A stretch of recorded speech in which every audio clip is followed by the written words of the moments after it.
हितार्थ परिवार में आप लोगों का स्वागत है। हम लोगों ने लास्ट क्लास में चर्चा की थी जम्मू कश्मीर के इतिहास पर। हम लोगों ने आर्टिकल 370 पर बात की थी और उसके साथ साथ हमने आर्टिकल 35A को समझा था और साथ ही साथ समझा था कि आर्टिकल 370 को हटाने के लिए संविधान में क्या क्या प्रावधान किए गए हैं। उसके बाद लास्ट में हमने बात की थी कि जो Jammu and Kashmir reorganisation act 2019 है उसके तहत जम्मू एंड कश्मीर और लद्दाख दो अलग अलग यूनियन टेरिटरी बनाया गया है। आज की जो हमारी क्लास है उसमें हम जम्मू एंड कश्मीर संघ शासित प्रदेश के बारे में चर्चा करेंगे।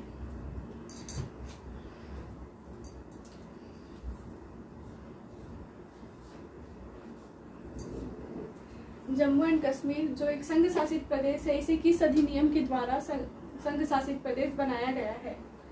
तो इसका जवाब आप लोगों को मैं पिछले क्लास में भी दी थी, एक बार फिर से एक बार आप लोग नोट डाउन कर लीजिए। Jammu and Kashmir reorganisation act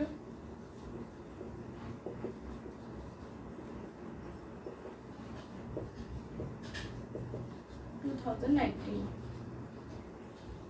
ये है Jammu and Kashmir reorganisation act 2019 के तहत जम्मू एंड कश्मीर को संघ शासित प्रदेश का दर्जा दिया गया है। ठीक है, ये किस डेट को दिया गया है? ये डेट आप लोगों के लिए बहुत ही ज़्यादा इम्पोर्टेंट है, 31 अक्टूबर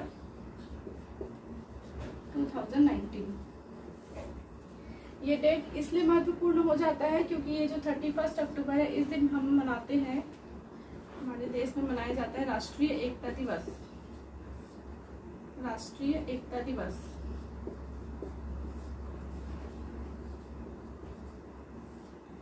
देखिए, राष्ट्रीय एकता दिवस किसकी स्मृति में मनाया जाता है? अगर पूछा जाए तो राष्ट्रीय एकता दिवस सरदार वल्लभ भाई पटेल की स्मृति में मनाया जाता है।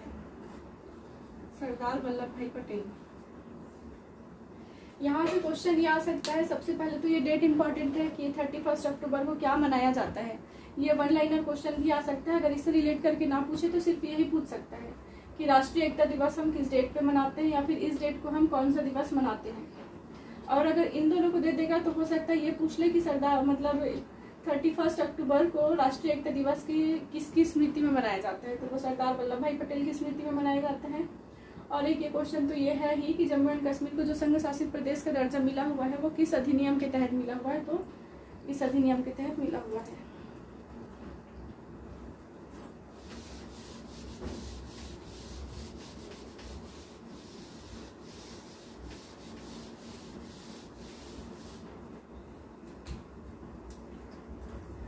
जम्मू एंड कश्मीर में विधानसभा का प्रावधान किया गया है। आप लोगों को पता है कि जो संघ शासित प्रदेश रहता है उसमें विधानसभा नहीं होती है। सिर्फ दो ही है अभी तक के संघ शासित प्रदेश जिसमें विधानसभा का प्रावधान किया गया है। जम्मू कश्मीर तीसरे नंबर का है जिसमें विधानसभा का प्रावधान किया गया है। इसमें मेंबर की संख्या भी पूछ सकती है, तो 107 सदस्य जो है, 107 को याद रखिएगा, हो सकता है कि मेंबर पूछ ले। जम्मू एंड कश्मीर में जो विधानसभा का प्रावधान किया गया है उसे 107 सदस्यीय विधानसभा का प्रावधान किया गया है। इस मेंबर को याद रखिएगा, 107 सदस्य। अब इसके साथ साथ इसके उपराज्यपाल पर भी बात कर लेते हैं।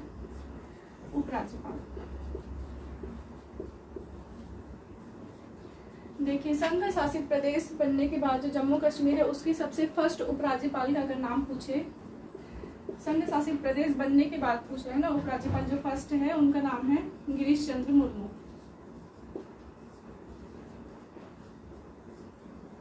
गिरीश चंद्र मुर्मू,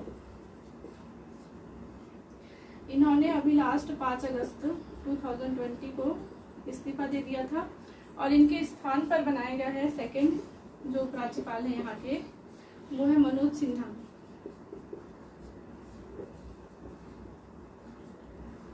ये उपराज्यपाल भी बहुत ज्यादा इंपॉर्टेंट है एग्जाम के दृष्टिकोण से, क्योंकि देखिए या तो फर्स्ट डायरेक्ट ही पूछ सकता है कि उपराज्यपाल जो है वो उपराज्यपाल कौन है, या फिर जम्मू कश्मीर की जो प्रथम उपराज्यपाल है वो कौन है, या फिर जो अभी अभी वर्तमान में मनोज सिन्हा को उपराज्यपाल बनाया गया है वो किनके स्थान पर बनाया गया है, या फिर वो किनकी जगह लेंगे। इस टाइप का क्वेश्चन पूछ सकता है। तो इन दोनों को याद रखिएगा कि उपराज्यपाल जो है फर्स्ट और सेकंड कौन कौन है।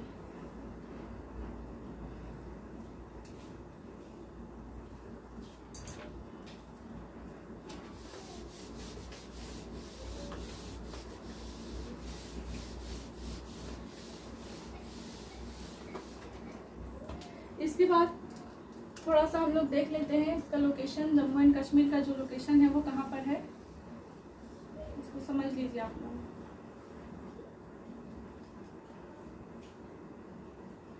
ये वाला जो इलाका मैंने लास्ट टाइम आप लोगों को बताया था, ये पीओके का क्षेत्र है। ये वाला ऑक्साई चीन,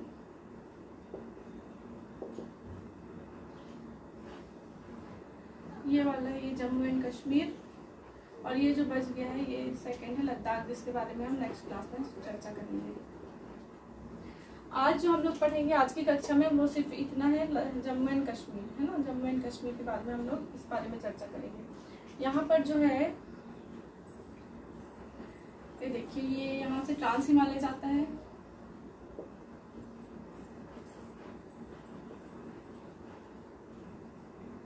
ट्रांस हिमालय यहाँ से जा रहा है। इसके बाद आप लोग जानते हैं ये बृहद हिमालय जो कि अरुणाचल प्रदेश तक फैला हुआ है। फिर ये मध्य हिमालय, और ये वाला जो एरिया है ये लघु हिमालय, इसको हम ग्रेटर हिमालय भी बोलते हैं। ये सेकंड है मध्य, और ये थर्ड वाले को शिवालिक भी बोलते हैं, शिवालिक हिमालय। इसका जो ये स्टार्टिंग का पार्ट है या फिर ये स्टार्टिंग का जो क्षेत्र है इसको पीर पंजाल बोलते हैं।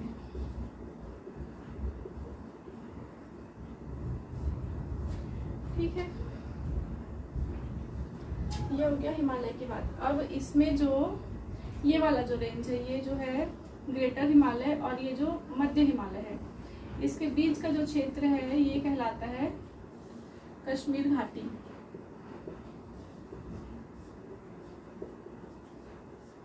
ये कहलाता है कश्मीर घाटी। यहीं पर श्रीनगर अवस्थित है ना, यहीं पर इसी जगह पे स्थित है, मतलब कि कश्मीर घाटी में ही श्रीनगर स्थित है। उसके बाद जो ये वाला एरिया है मतलब मध्य हिमालय और ये जो शिवालिक हिमालय वहाँ उसके थोड़ा नीचे तक का रेंज जो कहलाता है ये कहलाता है पूरा आउटर प्लेन ऑफ जम्मू।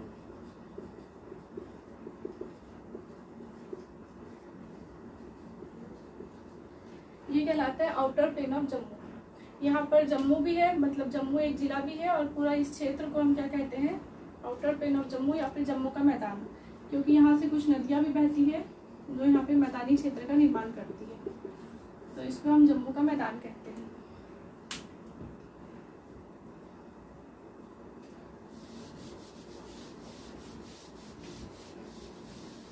अभी जो जम्मू कश्मीर बना हुआ है जो केंद्र शासित प्रदेश, उसके अंतर्गत 22 जिले आते हैं, जिसमें आप लोगों को पता है कुछ जम्मू है, श्रीनगर है, कठिया, पुलवामा आप लोग जान रहे हैं, जो कि बीच बीच में चर्चा का विषय रहता है, न्यूज़ में आते ही रहता है, ये सब इसके अंतर्गत आते हैं। इसके बाद हम इसकी नदियों को देख लेते हैं थोड़ा सा, कहाँ कहाँ पड़ती है नदियाँ, इसको मैं ड्रॉ कर रही हूँ।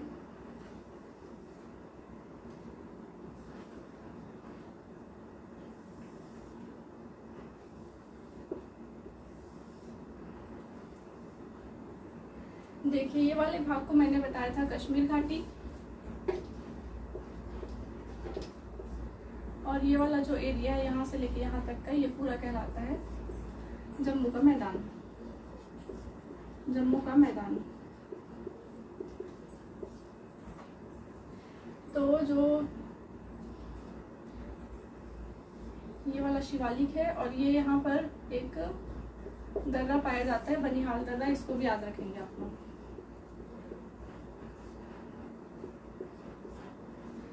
ठीक है, ये जो मध्य हिमालय है, इस मध्य हिमालय में एक श्रेणी पाई जाती है, पर्वत श्रेणी, जिसका नाम है त्रिकुटा पर्वत श्रेणी। त्रिकुटा पर्वत श्रेणी आप लोगों से पूछ सकता है कि ये त्रिकुटा जो पर्वत श्रेणी है वो कौन सी हिमालय में है, ग्रेटर, और ये तीनों का नाम दे सकता है, ट्रांस हिमालय भी दे सकता है, तो इसको ध्यान रखेंगे कि वो मध्य हिमालय के अंतर्गत आता है। ये जो त्रिकुटा है वो मध्य हिमालय के अंतर्गत आता है, और यहाँ पर स्थित है वैष्णो देवी का मंदिर, जो कि बहुत ही ज्यादा फेमस है।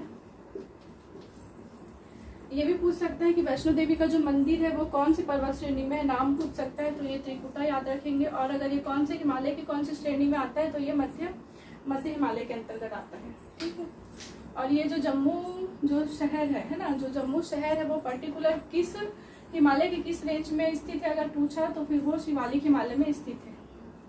वो बिल्कुल यहाँ कॉर्नर पे है। जम्मू का जो जिला है या फिर जो जम्मू जगह है वो शिवालिक के अंतर्गत आता है, मतलब कि शिवालिक रेंज में ही स्थित है। ये भी पूछ सकता है आप लोगों से।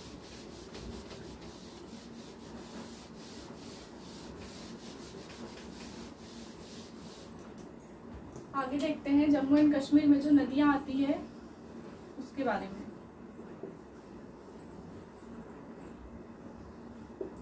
इसके अंतर्गत जो नदियां आती है उसके बारे में देख लेते हैं। देखिए यहाँ से गया हुआ ये वृहद हिमालय, ये मध्य हिमालय और ये शिवालिक हिमालय। ठीक है, ये है कश्मीर घाटी और ये वाला जो रेंज है ये कहलाता है जम्मू का मैदान। जम्मू के मैदान से दो मुख्य नदी निकलती है जिसका नाम है, एक तो है रावी, ऐसा कर देते हैं थोड़ा समझ आएगा, और एक है झेलम, सॉरी चेनाब।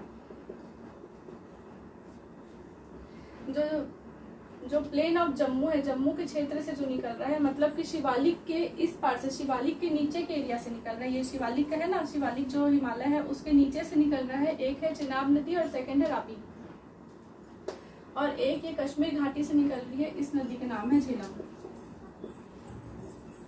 अगर मान लो पूछ लिया कि जो संघ शासित प्रदेश जम्मू एंड कश्मीर है उसके अंतर्गत कौन सी नदी नहीं पाई जाती है, और ये 3 को देके चौथा कुछ और अदर ऑप्शन में दे देगा, तो आपको उसको टिक करना है। इस हिसाब से देख लीजिएगा, याद रखिएगा ये मुख्य नदी है इस क्षेत्र की, झेलम, चेनाब और रावी।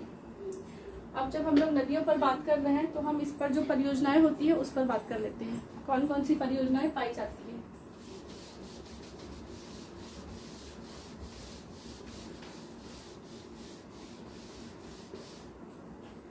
नदियों पर जल विद्युत परियोजना बनाई जाती है। पहला है, आप लोग देख लीजिए, रातले। रातले परियोजना ये गांव के नाम पर ही इसका जो नामकरण कर दिया गया है, गांव के नाम पर ही कर दिया है, रातले परियोजना। सेकंड है कीरू परियोजना। उसके बाद है दुलहस्ती, सलाल,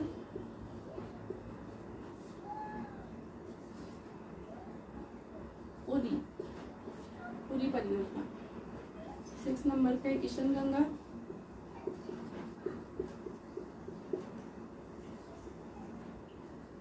और 7 नंबर पे है पाकल डुल परियोजना। पाकल डुल परियोजना। देखिए, यदि कोई नदी जो है उस पर अगर परियोजना है तो ठीक है, लेकिन अगर कोई मुख्य नदी है और उसकी सहायक नदी पर अगर कोई परियोजना बनी रहती है तो वो एग्जाम की दृष्टि से बहुत महत्वपूर्ण हो जाता है, क्योंकि वो क्या है, सहायक नदियों पे बना रहता है। तो कभी कभी उस सहायक नदियों को पूछ लेता है।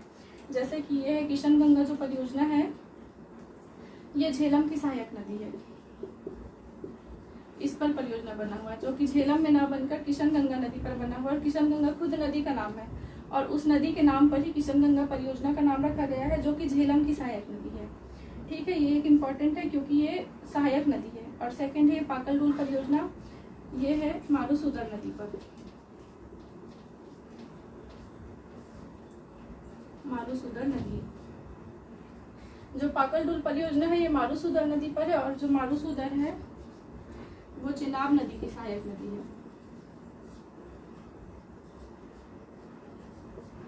ये जो है चेनाब नदी की सहायक नदी है। देखिए, एक तो ये किशन गंगा है, किशन गंगा जो है झेलम की सहायक नदी है और इस पर परियोजना है, इसलिए इसको पूछा जा सकता है, ये खुद नदी के नाम पर है।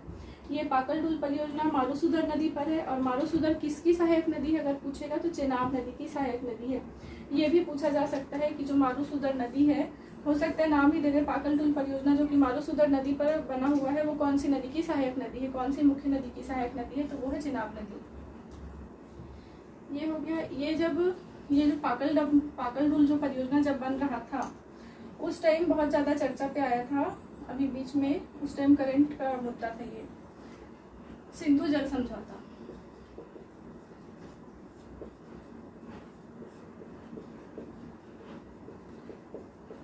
इसको आप लोग समझ लीजिए, सिंधु जल समझौता ये है 1960 का।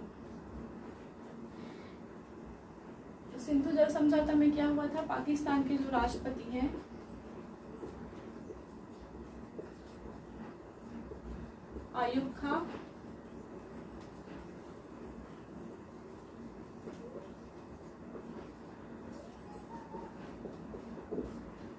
और हमारे इंडिया की साइड से थे हमारे प्रधानमंत्री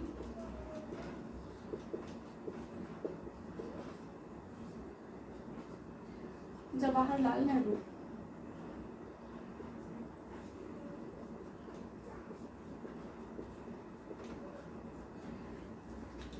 उन्नीस 1960 में सिंधु जल समझौता, सिंधु नदी को लेकर और सिंधु की जो सहायक नदियां हैं जो पंच नद है उनको लेकर एक समझौता किया गया था 1960 में।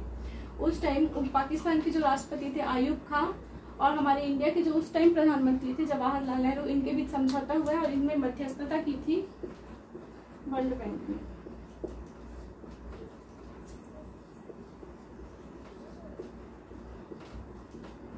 वर्ल्ड बैंक ने मध्यस्थता की थी। इस समझौते में कहा गया था कि जो आप लोग थोड़ा सा देख लीजिए नदियों को,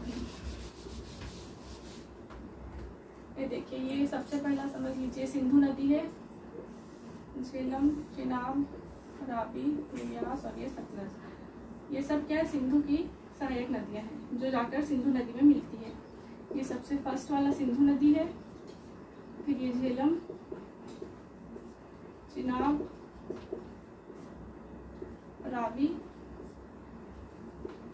ब्यास और ये लास्ट है सतलज। ये हिमालय में बहने वाली मुख्य नदियां हैं। इसे हम पंचनद के नाम से भी जानते हैं। ये जो सभी नदियां हैं इन्हें हम पंचनद के नाम से जानते हैं। ठीक है, तो जो सिंधु जल समझौता हुआ था उसमें ये कहा गया था, इन दोनों के बीच हुआ था, उसमें ये कहा गया था कि ऊपर की जो 3 नदियां हैं सिंधु, झेलम और चिनाब, इसका जो 80% पानी है, जो 80% पानी है वो पाकिस्तान यूज करेगा और जो 20% पानी है इसका वो इंडिया वाले लोग यूज करेंगे।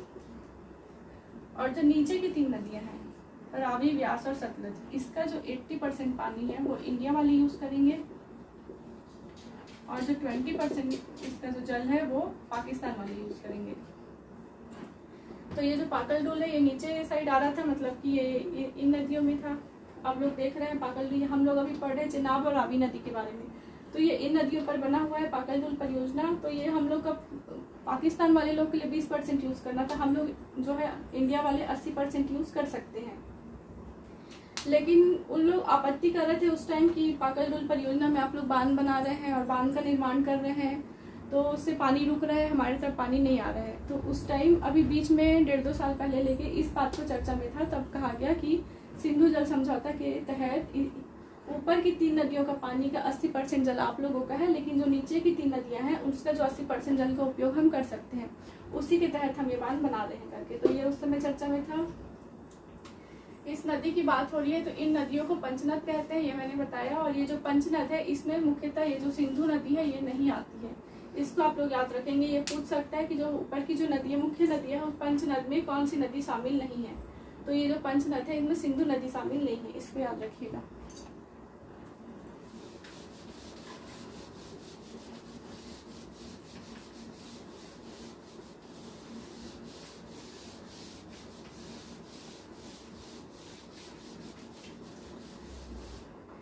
नदियों से संबंधित आप लोग, जब हम नदियों पर बात कर ही रहे हैं तो हम बात करते हैं run of the river project पर। आप लोग पहले समझ लीजिए कि run of the river project होता क्या है।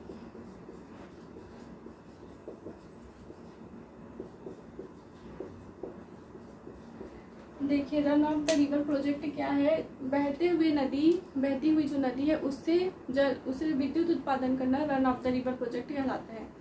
जब कभी हम किसी नदी पर अगर परियोजना बनाते हैं या फिर उसे जल विद्युत उत्पादन करते हैं तो सबसे पहले हम उस बहुत बड़े स्तर पर पानी को इकट्ठा करके या फिर पानी को जमा करके रखते हैं, पानी को संचित करके रखते हैं। उससे फिर टरबाइन चलाया जाता है जिससे जल विद्युत उत्पादन होता है ना। इसके लिए बहुत बड़े एरिया की जरूरत रहती है और बहुत ज़्यादा बृहद मात्रा में पानी की जरूरत रहती है। तो run of the river project के बहुत सारे फायदे हैं। सबसे पहला तो ये है कि जो हिमालय का जो क्षेत्र है वो भूकंप जनित क्षेत्र है, वो ऑलरेडी भूकंप की संभावना वहाँ बनी ही रहती है, क्योंकि जान रहे हैं कि जो हिमालय है वो अभी वलित पर्वत है, नवीन वलित पर्वत है, तो वहाँ पर भूकंप आने की संभावना बनी ही रहती है। तो run of the river project से ये है कि जब हम बहुत बड़े बृहद स्तर पर पानी का जमाव नहीं करते हैं तो किसी भी प्रकार का दबाव नहीं होता है। तो जो भूकंप की जो संभावना, भूकंप आने की जो संभावना नहीं रहती है, दूसरे जगह में जो रहती है वो भूकंप आने की संभावना बहुत ही कम हो जाती है। एक तो इससे ये फायदा है run of the river project से कि भूकंप आने की संभावना बिल्कुल भी नहीं रहती है। दूसरा ये है कि जब हम वहाँ पर बृहद स्तर पर किसी भी प्रकार के अगर मान लो जल का जमाव नहीं करते हैं तो ना ही वहाँ के जो पेड़ पौधे या फिर वृक्ष है उनकी कटाई करनी पड़ती है, ना ही उन्हें काटना पड़ता है, ना ही वहाँ पर जो जन समुदाय निवास कर रहा है उन्हें कहीं अलग कहीं भेजना पड़ता है। क्योंकि अगर ऐसा कुछ करते थे, अगर मान लो किसी कहीं का ज़मीन अधिग्रहित कर रहे हैं तो वहाँ पर जो लोग रह रहे हैं उन्हें कहीं दूसरी जगह शिफ्ट करना पड़ता था, तो उनके लिए पुनर्वास की जो दिक्कत है वो आ जाती थी। तो उससे इस प्रोजेक्ट को अगर करेंगे तो उससे उनके लिए पुनर्वास की जो परेशानी है वो भी नहीं आएगी। उसके बाद थर्ड है कि वहाँ पर जो जीव जंतु निवास कर रहे हैं, जो उनका प्राकृतिक जो आवास है उसमें भी किसी प्रकार का कोई डिस्टर्बेंस नहीं होगा। तो इस प्रकार से run of the river project आप लोगों को समझ में आया होगा कि सभी प्रकार से फायदेमंद है और इको फ्रेंडली है। इसे हम इको फ्रेंडली कह सकते हैं। यह run of the river project ये किन किन नदियों पर है, ये अभी मैंने जो आपको परियोजना बताया है उसकी किसी नदियों पर किसी परियोजना पर run of the river project चलाया जा रहा है। यह आप लोगों के एग्जाम की दृष्टि से महत्वपूर्ण है, देख लीजिए। फर्स्ट है रातले।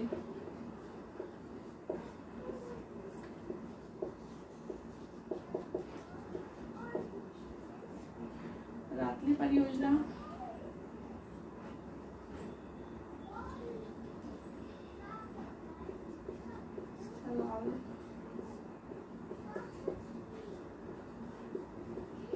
दुलहस्ती किलो और पुरी। यहाँ पर मैंने 6 नंबर पे लिखा था किशनगंगा। इन दोनों को मैं बता चुकी हूँ कि ये दोनों सहायक नदियों पर बना हुआ है, इसलिए इम्पोर्टेंट है। अब इन लोगों को देख लीजिए आप, इन ये जो परियोजनाएं हैं ये एग्जाम की दृष्टि से कैसे महत्वपूर्ण है। पहला है रातले परियोजना। ये रातले गांव के ही नाम पर है। इस परियोजना का नाम रख दिया गया रातले, जो गांव का नाम है उसके नाम पर ही रातले परियोजना नाम रख दिया गया है ना। ये है चेनाब नदी पर। जो सलाल परियोजना है ये भी चेनाब नदी पर बनाया गया है। दुलहस्ती ये भी चेनाब नदी पर बनाया गया है। और जो किरू परियोजना है ये भी चेनाब नदी पर बनाया गया। एक इकलौता ये जो उरी परियोजना है ये झेलम नदी पर बनाया गया है। और इन सभी नदियों में, इन पांचों में run of the river project चलाया जा रहा है, जो अभी मैंने आपको बताया।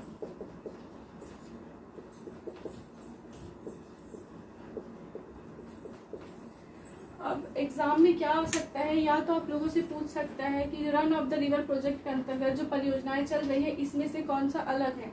तो इसमें से कौन सा अलग दिख रहा है आप लोगों को? ये दिख रहा होगा कि ये जो उरी है ये झेलम नदी पर है, बाकी ये चारों चेनाब नदी पर है। तो हो सकता है एग्जाम में ये 3 आ जाए जो चेनाब नदी में है और एक ये झेलम में आ जाए और पूछे कि इनमें से अलग क्या है या फिर इसमें से डिफरेंस कौन सा है। तो आप लोग को देखना पड़ेगा कि ये उरी है जो झेलम नदी पर बना हुआ है। या फिर ये आ सकता है कि 3 नदियां दे दी जो run of the river project के अंतर्गत ये तीनों है और इन दोनों में से कोई एक दे दे कि इसमें से कौन सा है। तो आप लोगों को देखना है और अच्छे से सोच समझ के फिर सही जवाब पे टिक करना है।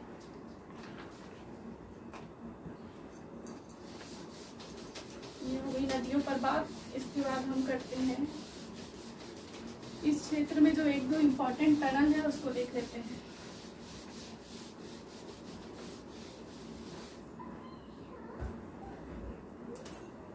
सबसे फर्स्ट है नेशनल हाईवे 44 पर, नेशनल हाईवे 44 से लिंक करके बनाया गया है एक चिनानी नासरी टनल।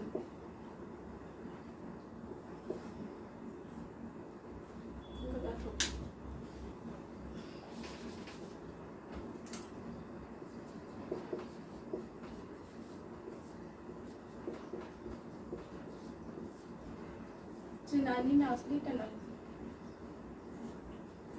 देखिए ये जो टनल का जो निर्माण किया गया इसकी लंबाई है 9.28 किलोमीटर। इसको आप लोग याद रखेंगे। इसका जो नया नाम है, अभी जो नया नामकरण किया गया है वो किया गया है श्यामा प्रसाद मुखर्जी के नाम पर।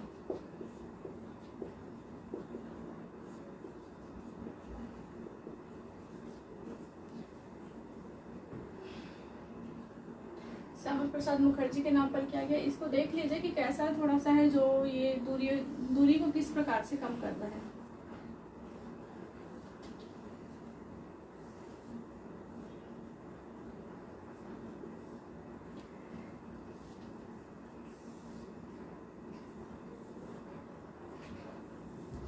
ये देखिए, आप लोग जान रहे हैं कि अभी मैंने आपको बताया बृहद हिमालय, मध्य हिमालय और ये है लघु हिमालय या फिर शिवालिक हिमालय।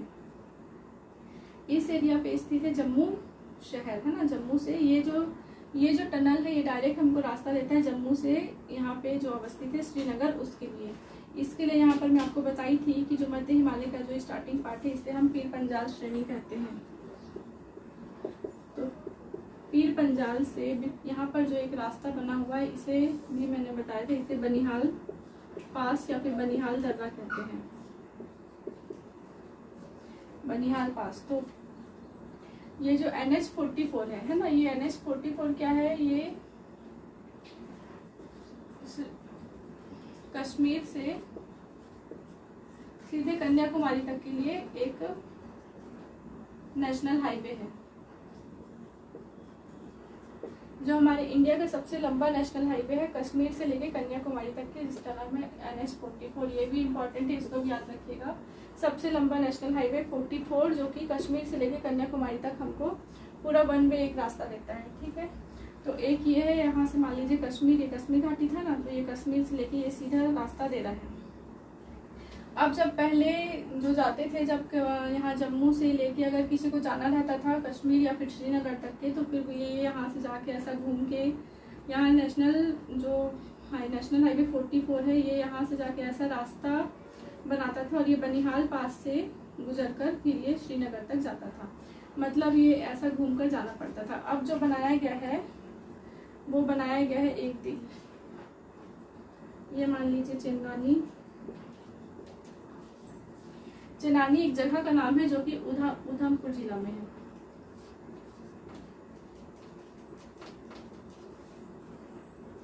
वहां से लेके 9.28 किलोमीटर का जो टनल बनाया गया है, ये एक जगह का नाम है नासरी। इस जगह तक के बनाया गया है। ये जो स्थित है ये रामबन में स्थित है, रामबन जिला का नाम है, ठीक है, और ये जिले का नाम है। यहाँ तक के बनाया गया है। तो यहाँ से अगर मान लो ये जो जा रही है, मान लो ये नेशनल हाईवे 44 श्रीनगर के लिए जा रहा है, ये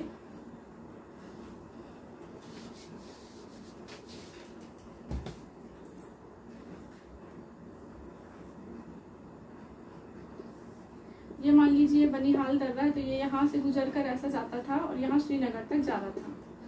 तो ये जो चेनानी है ये इसके जस्ट बगल में था जम्मू, या ये जम्मू जो शहर था, यहाँ से लेके ये लोग ऐसा जाते थे और ऐसा घूम के नेशनल हाईवे इसको टच करते थे और यहाँ से घूम के फिर ये बनिहाल पास को जाके फिर श्रीनगर तक जाते थे। अब ये जो पास बन गया, ये जो सुरंग बन गया, इससे ये लोग सीधा ऐसा घूम कर ना जाकर डायरेक्ट यहाँ से जाते हैं और यहाँ नेशनल हाईवे पे मिलते हैं, नेशनल हाईवे 44 पर। और फिर ये जो बनिहाल टनल है यहाँ से प्रवेश करके श्रीनगर तक पहुँचते हैं। तो इससे इनका लगभग 2 घंटे का जो सफ़र है वो कम हो जाता है। पहले जो यात्रा वो 8 घंटे में तय कर रहे थे, वो अब 6 घंटे में तय कर रहे हैं। यह है चेनानी नासरी टनल, जिसका अभी वर्तमान नाम है श्यामा प्रसाद मुखर्जी। इसी से जान लीजिए, ये जो अभी मैं बताई थी आप लोगों को, ये जो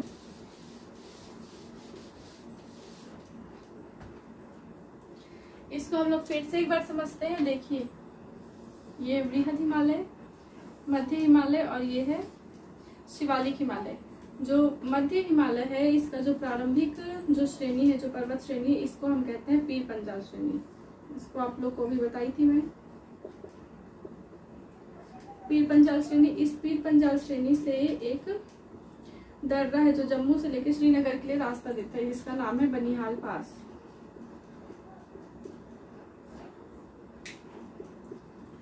इस बनिहाल पास में ही एक टनल बनाया गया है जिसे कहते हैं बनिहाल टनल।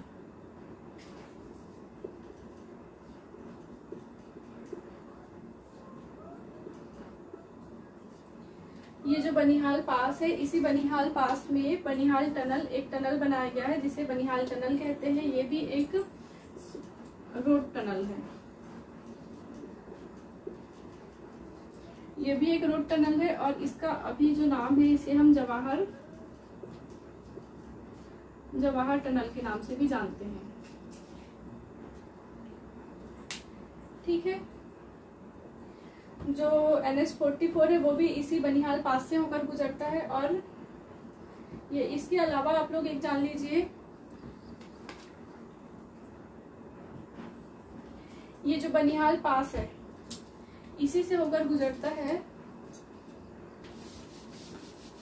इसमें एक और टनल बना हुआ है, बनिहाल पास में एक और टनल बना हुआ है जो है इसी के नाम पर है, बनिहाल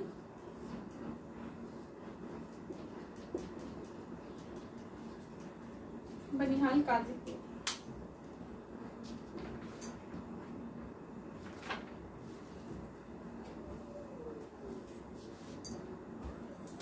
बनिहाल काजीगुंड। इसकी ये खास बात है कि ये एक ट्रेन टनल है।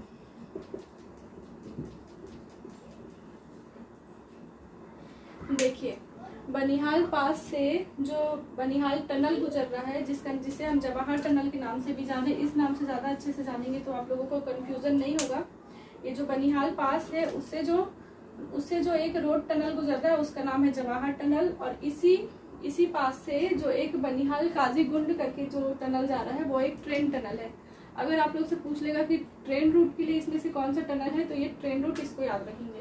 ये भी एक रोड टनल है और ये जो बनिहाल टनल है ये भी एक रोड टनल है, लेकिन जो ये बनिहाल काजीगुंड है ये एक ट्रेन टनल है, इसको आप लोग ध्यान रखेंगे। ये आ सकता है क्योंकि ये ट्रेन टनल अलग से है। ये पूछ सकता है चिनानी नासरी में कि इंडिया का सबसे लंबा सड़क सुरंग है, या फिर इसकी लंबाई पूछ सकती है, इसका भी नया नामकरण पूछ सकता है। इसको पूछ सकता है कि रोड टनल जो है इसका नाम क्या है, तो जवाहर टनल के नाम से जान लें। ठीक है।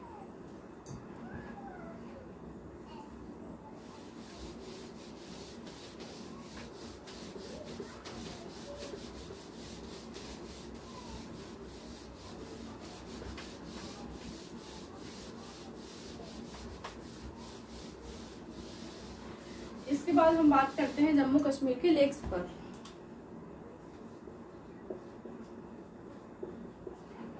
यहाँ पर जो लेक्स पाया जाता है सबसे पहला है फर्स्ट मानसर और सेकंड है सुरिंसर।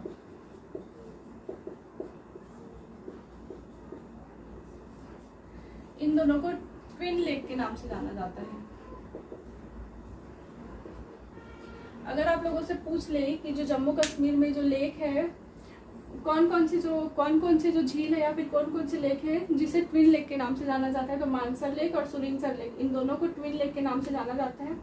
ऐसा कहा जाता है कि भूमि के अंदर कहीं जाकर आपस में मिलती है, इसलिए इन्हें ट्विन लेक के नाम से ट्विन लेक कहते हैं। ये स्थित है किश्तवाड़ जिला में।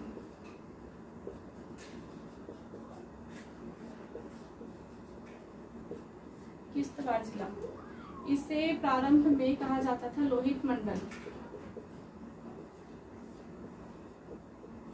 प्राचीन समय में जो किश्तवाड़ जिला है इसे ही लोहित मंडल कहते थे, क्योंकि यहाँ पर लोहित मंडल कहते थे केसर की खेती के कारण। यहाँ पर केसर बहुत ज्यादा, मतलब अच्छी क्वालिटी का केसर बहुत ज्यादा मात्रा में होता है, इसलिए केसर के उत्पादन के कारण हम बोल सकते हैं यहाँ पर बहुत अच्छी क्वालिटी का केसर मिलता था, इसलिए इसे लोहित मंडल कहते थे प्राचीन समय में। आज इसका नाम है किश्तवाड़ जिला। किश्तवाड़ जिले में है और ये एक टूरिस्ट प्लेस है, पर्यटन स्थल है, बहुत ही सुंदर है।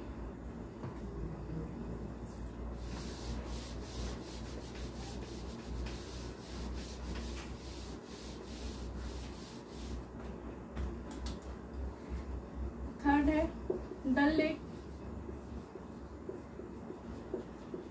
जो डल लेक है ये श्रीनगर में स्थित है। श्रीनगर में स्थित है, इसे कहा जाता है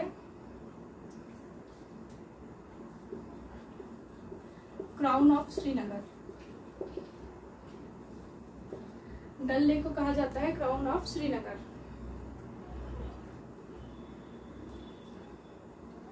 इसे लेक ऑफ फ्लावर भी कहते हैं।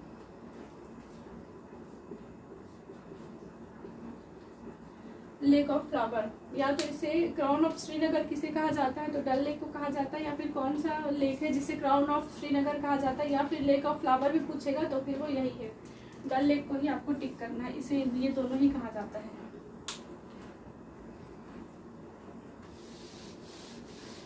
इसके बाद एक इम्पोर्टेंट लेक है वुलर।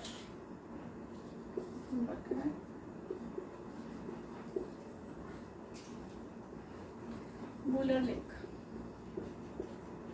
ये इसलिए इम्पोर्टेंट है क्योंकि एक तो ये भारत की सबसे बड़ी फ्रेश वाटर झील है, सबसे बड़ी ताजे पानी की झील। इसके साथ आप लोग याद रखिएगा ये एक विवर्तनिक झील है।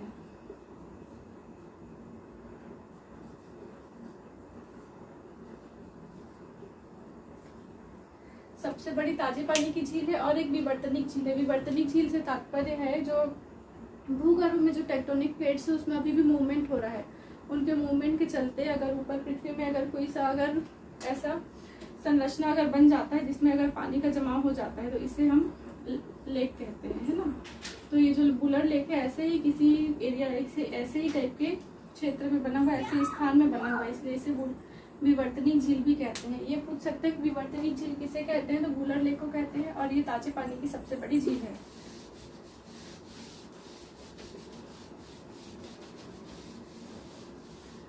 इसके बाद बात करते हैं हम नेशनल पार्क पर। जम्मू कश्मीर में जो नेशनल पार्क है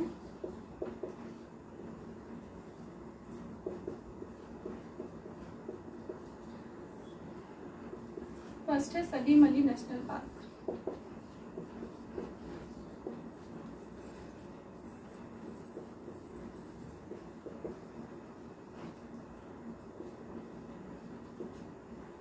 सलीम अली नेशनल पार्क या फिर इसे सिटी फॉरेस्ट नेशनल पार्क भी कहते हैं।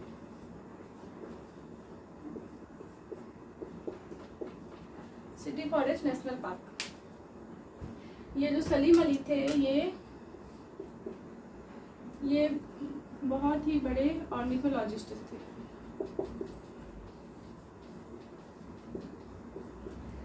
ऑर्निथोलॉजिस्ट मतलब होता है पक्षी विज्ञानी।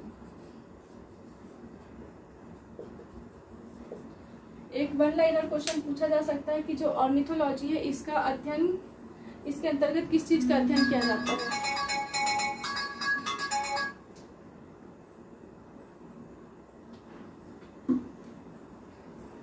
ऑर्निथोलॉजी के अंतर्गत किस चीज का अध्ययन किया जाता है, तो ऑर्निथोलॉजी के अंतर्गत पक्षी विज्ञान का अध्ययन किया जाता है। और जो सलीम अली थे ये एक पक्षी विज्ञानी थे और इन्हीं के नाम पर सलीम अली नेशनल पार्क रखा गया है, जिसका अन्य नाम जो एक और सेकेंड नाम है वो सिटी फॉरेस्ट नेशनल पार्क है। इसके अलावा ये स्थित है श्रीनगर में। जगह का नाम भी पूछ सकता है कि जो सलीम अली नेशनल पार्क है वो कहाँ पर है, तो श्रीनगर में। और ये मस्क डियर के लिए फेमस है, यहाँ पर मस्क डियर पाया जाता है। मोस्टली जो नेशनल पार्क से क्वेश्चन बनता है या तो ये सलीम अली को पूछ लेगा कि वो क्या थे ऑर्निथोलॉजिस्ट, या फिर ये पूछ सकते हैं कि वहाँ पर कौन सा जीव पाया जाता है। मोस्टली तो वो मस्क डियर पाया जाता है।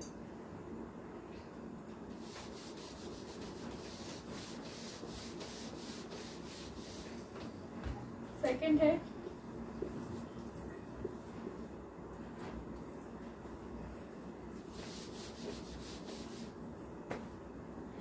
सेकंड नंबर है दाचीगम नेशनल पार्क।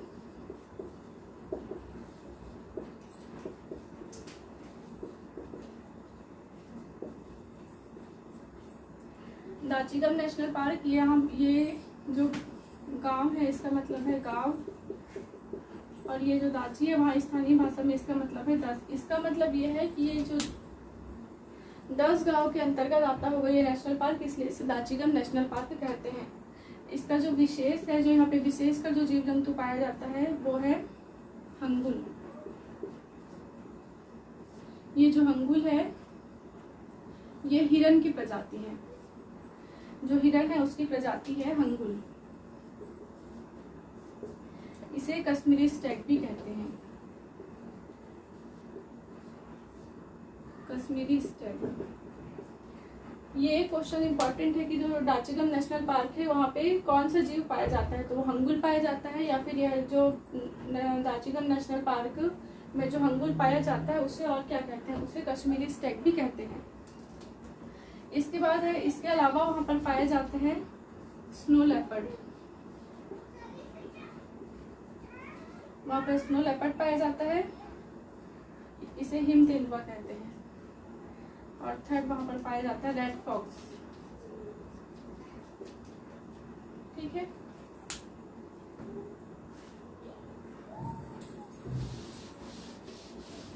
और एक और नेशनल पार्क है, थर्ड है Kishtwar national park,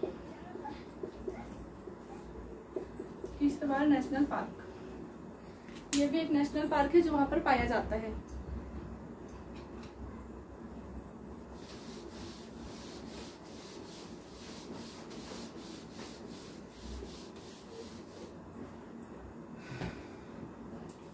national park के बाद हम लोग देख लेते हैं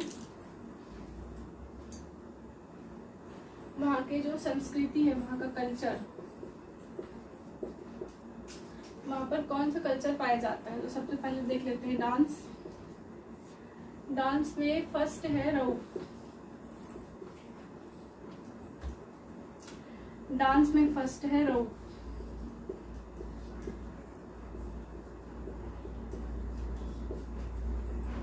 रऊफ जो डांस है वो विशेषकर महिलाओं के द्वारा किया जाता है।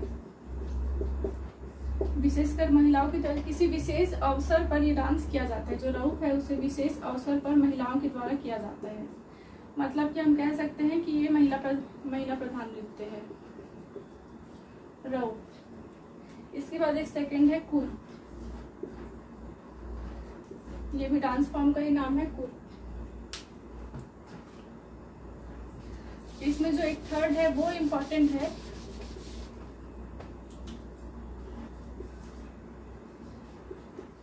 भांड पाथर। भांड पाथर जो है वहां का लोक नाट्य है।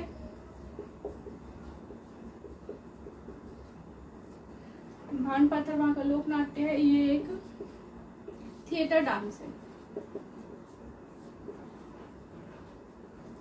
कोई विषय वस्तु होगी उस पर ये लोग एक्ट करते हैं और उसको डांस फॉर्म में प्रस्तुत करते हैं। यह है भांड पाथर। ये इम्पोर्टेंट है, इसको याद रखिएगा। इसके अलावा ये लोग जो फेस्टिवल मनाते हैं, वहाँ फेस्टिवल मनाते हैं, इसे याद रखिएगा लोसार।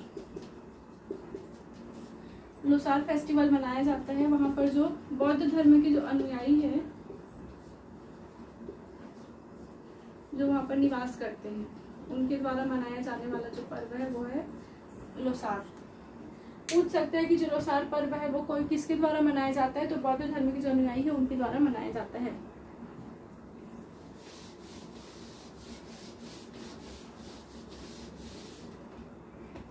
इसके बाद लास्ट है, हम देख लेते हैं ट्राइब्स। वहाँ पर क्या कौन कौन सी ट्राइब्स पाई जाती है। तो ट्राइब्स में एक आप लोग याद रखेंगे जो बहुत ज़्यादा फेमस है, बकरवाल, और सेकंड है गद्दी। ये दो जो नाम है आप लोगों को बिल्कुल याद ही रहना चाहिए कि एक बकरवाल और दूसरी गद्दी वहाँ की ट्राइब्स है।